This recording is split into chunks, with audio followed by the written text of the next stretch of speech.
had a premonition of your death. Hello and welcome to episode 118 of Popcorn and Prosecco, a show that is all about talking about movies. I am Perri Nemiroff, and here are my co-hosts, Kristy Puchko and Angie. Hey, everybody. Hello.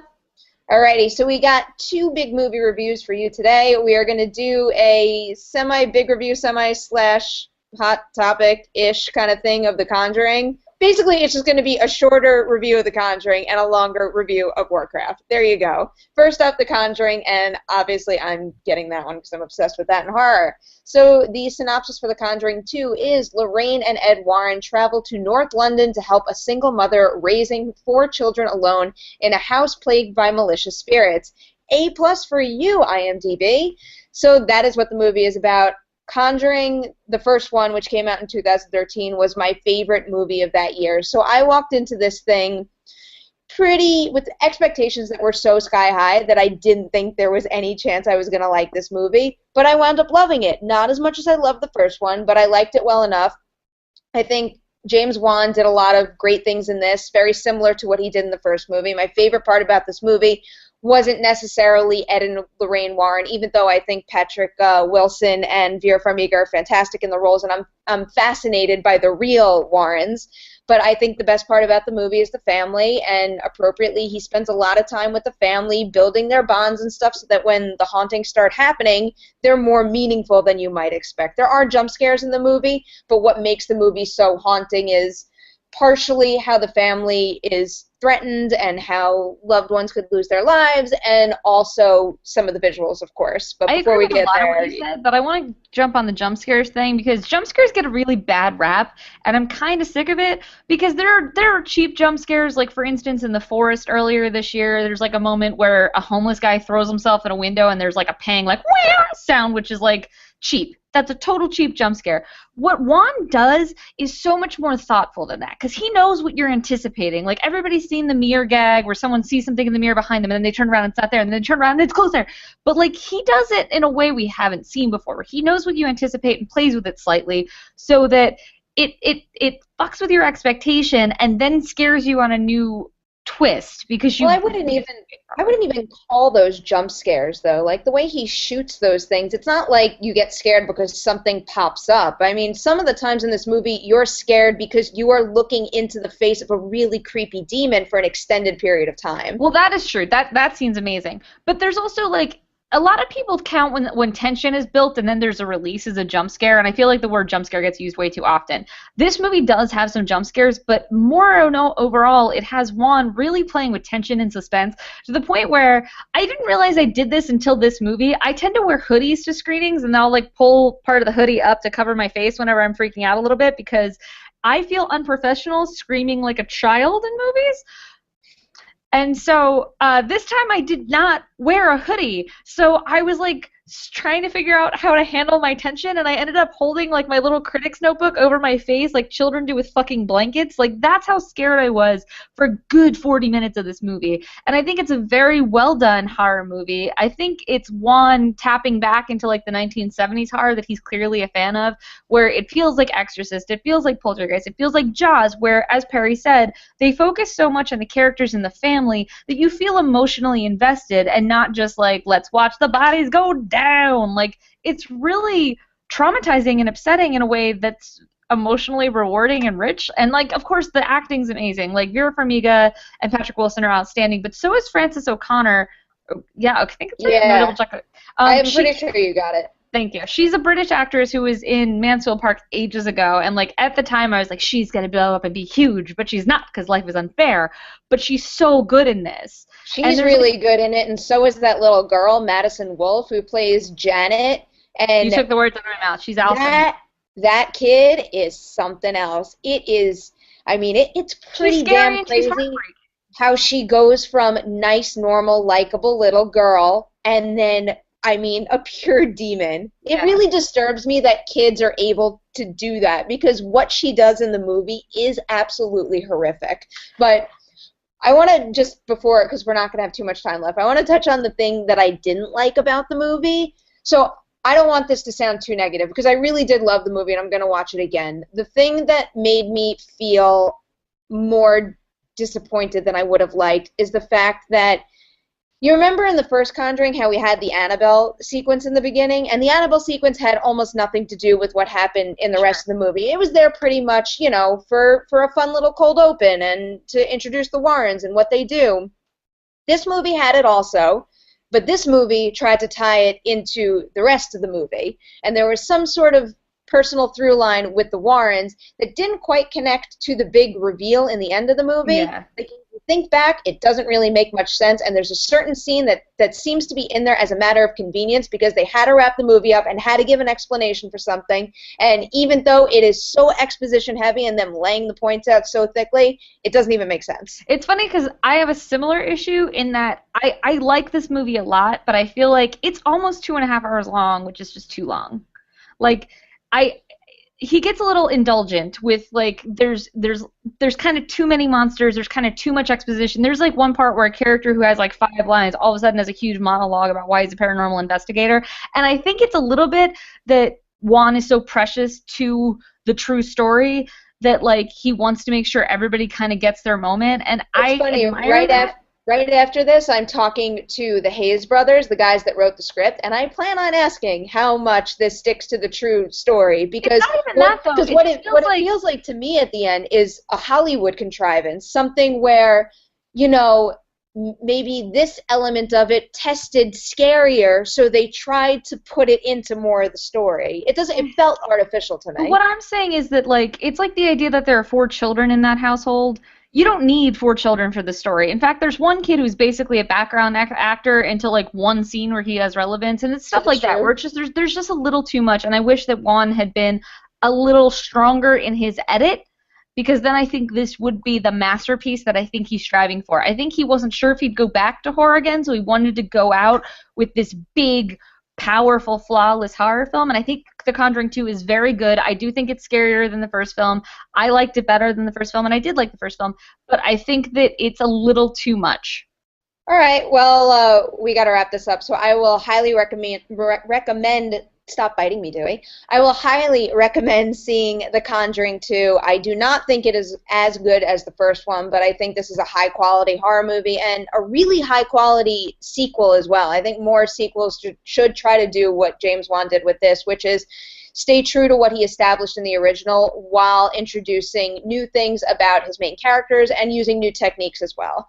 So there you have it, The Conjuring 2. Now let's move on to Warcraft. Kristy, have fun reading the synopsis for this one. Yeah, I'm like, let me stretch. Okay. The peaceful realm of Azeroth stands on the brink of war as its civilization faces a fearsome race of invaders, orc warriors fleeing their dying home to colonize another. As a portal opens to connect the 2 worlds, one army faces destruction and the other faces extinction. From opposing sides, 2 heroes are set on a collision course that will decide the fate of their family, their people, and their home. That's accurate, but it's like they took the same plot synopsis and just kept repeating it in different words, so fine, whatever. But basically, Warcraft is based on the video game Warcraft, which later spawned the very long acronym game World of Warcraft, or WoW. That's about all I feel the need to get into as far as the background of that, because I do think we should talk about the movie as a movie and less about the background.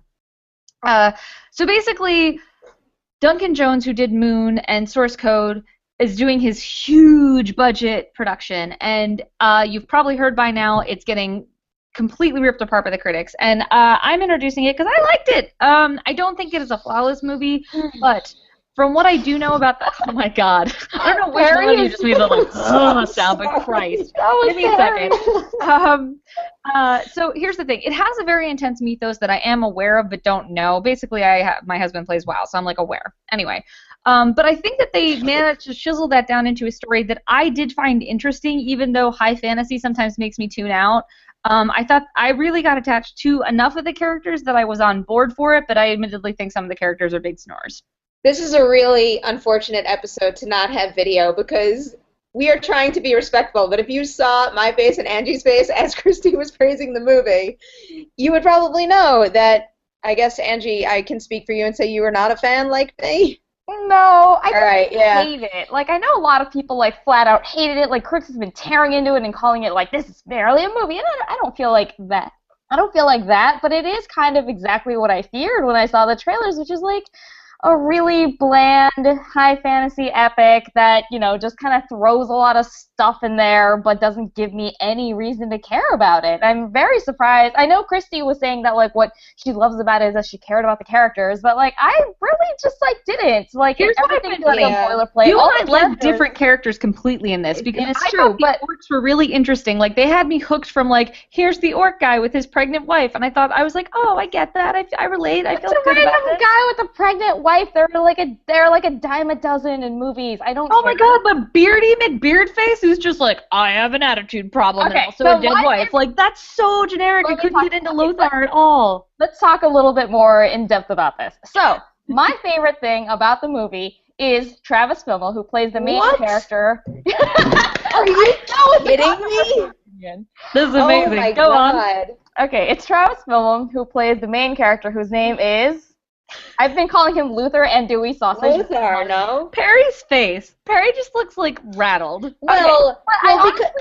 I didn't hate this movie. I'm not walking around saying it isn't a movie, but I walked out of this movie very unhappy. Like, probably more unhappy and angry than I walked out of any movie, because I felt like Warcraft was 2 hours of someone, like, shaking my head and rattling it for 2 hours. I walked out, like, dizzy and angry, and I was bored, and I didn't. I did not connect to any of these characters. Wow. I think the closest I came to liking two of the characters was the cute little wizard kid. Oh my god, I hate him. Paula Patton a little. I liked Paula Patton. We all like very different characters, apparently. This is crazy. But I also just have a big crush on Rob Kazinsky now, because he was a fabulous interview, and he's just an absolute delight. Which one was he in the movie? He's the one in the cast. He plays one of the orcs, and he's the guy in the cast who was a big World of Warcraft fan. So, I know that because he was on Face Off, and he was people have been running a lot of stories. But like when you hear him talk about it, it's a good thing that I reviewed the movie, and well, not on this podcast, but that I kind of formulated my opinion on the movie before doing the interview, because he is a delight. And hearing him and Duncan Jones also talk about, you know, all the time, energy, thought, and planning that went into this movie, it's hard not to feel bad that it's getting panned so hard. I'm not fucking saying that the people in this movie didn't care about it. They did, and that's actually one of the reasons why it's so disappointing and like so bafflingly just like generic feeling. Like, you can tell a lot of care went into it. But, like, for example, like, every single line of dialogue in this movie feels like you could, like, pick it up, drop it into The Hobbit, and nobody would know the fucking difference. Like, they're always talking about... That's not wrong, but like, damn. Oh, the amulet, like, blah, blah, blah, and you're just like, okay. And, like, the other thing about this movie is it really just feels like it throws you into the deep end, which is an interesting choice that I don't think really works. Like, I'm not saying that every movie needs to have, like, you know, I don't want, like, 3 movies worth of exposition before we get to this, but it does feel like, you know, you're bringing me into this world that's so different from the one we're in. I need a little something to ground me. And, like, for example, I think the biggest example of this is that, like, there's magic in this universe. And I don't understand what the rules for the spells are. I don't know what the spells are. It kind of just seems like anytime they write themselves into a corner, they're like, I don't know, just have the guy pull a fucking spell out of his ass. And then they're like, oh, wait, no, now we need him to be backed into a corner. Let's just say the spell doesn't work under these weird circumstances that I don't know. Like, it really just feels like this entire universe is operating by rules that they have not bothered to tell me what they are. Wow, see, I felt like the orcs were really my entry point, where, like, I cared about the family they introduced in the beginning, and then I understood I intellectually and emotionally was connected to the struggle of them wanting to find a new home for their people. So it sucks because that means they gotta attack the humans, but also what are you gonna do, just let your world die? So, like, I got that.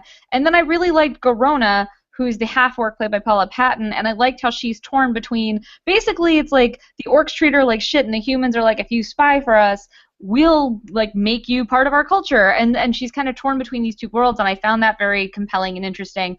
So, like, that was enough to kind of keep me going, even though I thought Lothar and his wizard boy buddy were just, I couldn't with that. Like, Lothar, to me, Travis Fimmel's character, he felt to me like, it was like when I watched The Hobbit. Like, Martin Freeman, every time he was on screen, was the only time that movie clicked into place and felt like it was actually about people. I actually feel that way about Travis Fimmel. Like, He has such a weird energy that I will admit doesn't.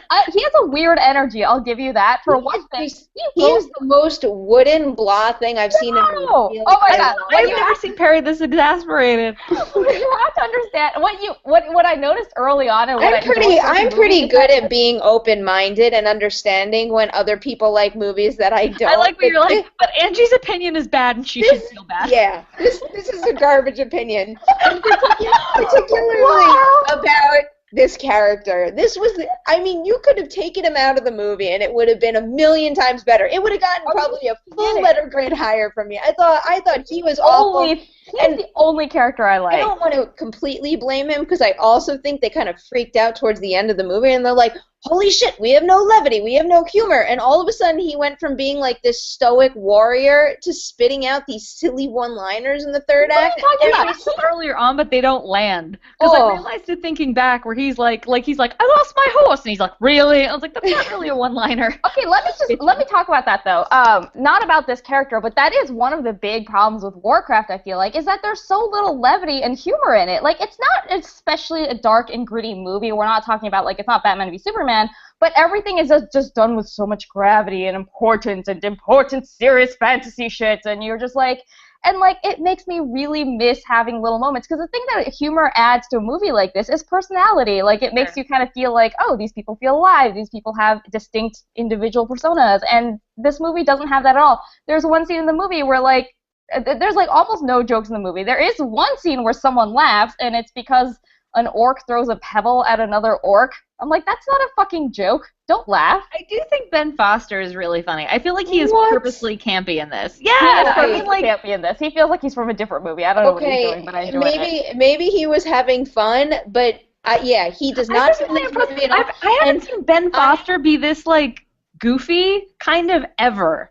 This was the most schizophrenic character I've seen in a really long time. That's because they never explain his motives or give him. No, they don't. Yeah, no. His wizard character or mage. Even in the end, though, I almost didn't even know what to make of him. I know. I've literally seen people walk out of this movie and be like, I don't understand. Is that character a hero? Is he a villain? Like, what Here's where I introduced my unpopular opinion. Even more unpopular than mine, though, because I feel like I set the bar pretty high. That's true. Get ready for a sigh. I heard that when you probably heard this too, that 40 minutes were cut out of this movie.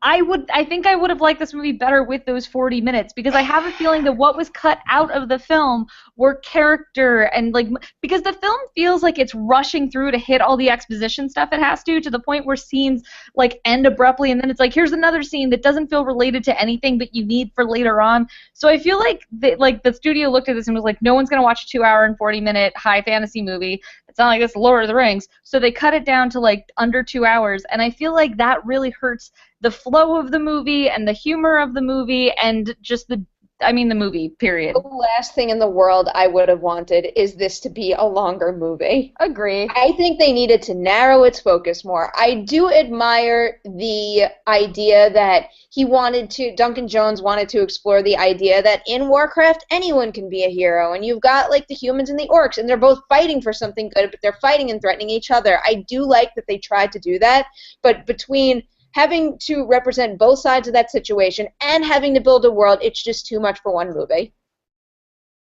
I think it's possible. I think you're right. I think it's possible that some of the character beats got cut out, because one problem I have with this movie is that, like, characters don't really have motivations or reasons for doing things. They just keep doing them. Like, there's a big, like, one really big subplot is the guy that I like, Travis Fimmel and Paula Patton. I don't know their fucking name, their character names. Lothar and Garona.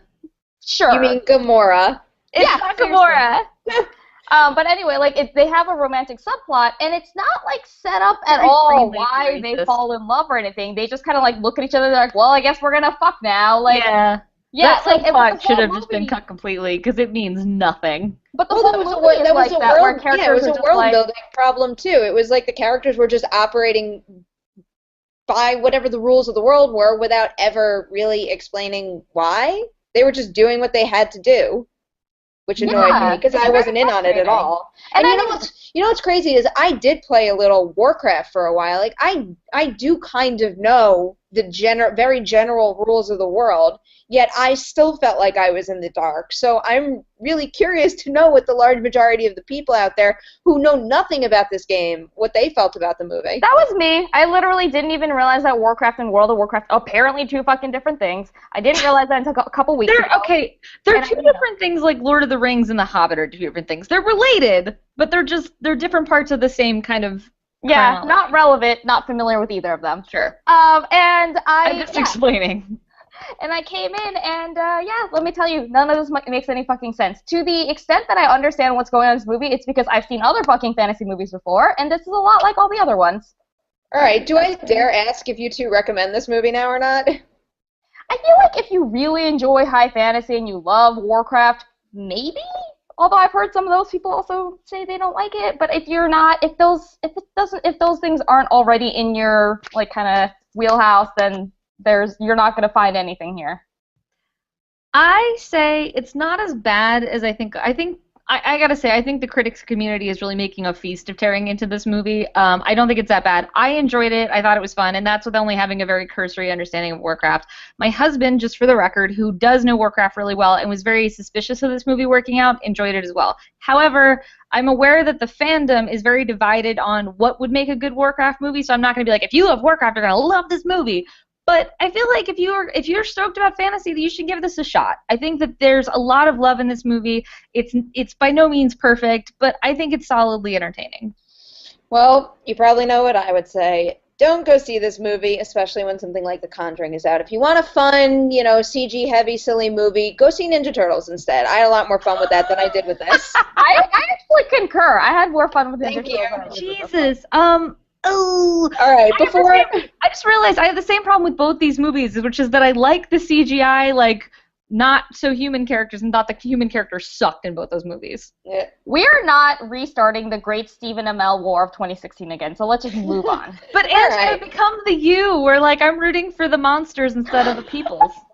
Before this podcast melts down, that is a wrap on episode 118 of Popcorn and Prosecco. You guys know where to find us. Go to iTunes where you can subscribe and rate and comment, which would be great. You can like us on Facebook. We are on Twitter at Popcorn Prosecco. We have a website as well, popcornprosecco.com. And then all three of us are all over the internet. Kristy, do you want to go first? Yeah. You can find me on Twitter at Kristy Puchko. That's KRISTYPUCHKO. And I write all over the web, so you can find my career highlights at decadentcriminals.com. Angie? You can yell at me about my incorrect opinions about Travis Fimmel at AJHAN on Twitter, and I write for /film.com. And you can catch me on Twitter and Instagram at Nemiroff. I write for Collider, and I am on the Collider Videos YouTube channel. So thank you guys so much for listening, and we'll see you next week. You'll have me to protect you. I need no one to protect me. Well then.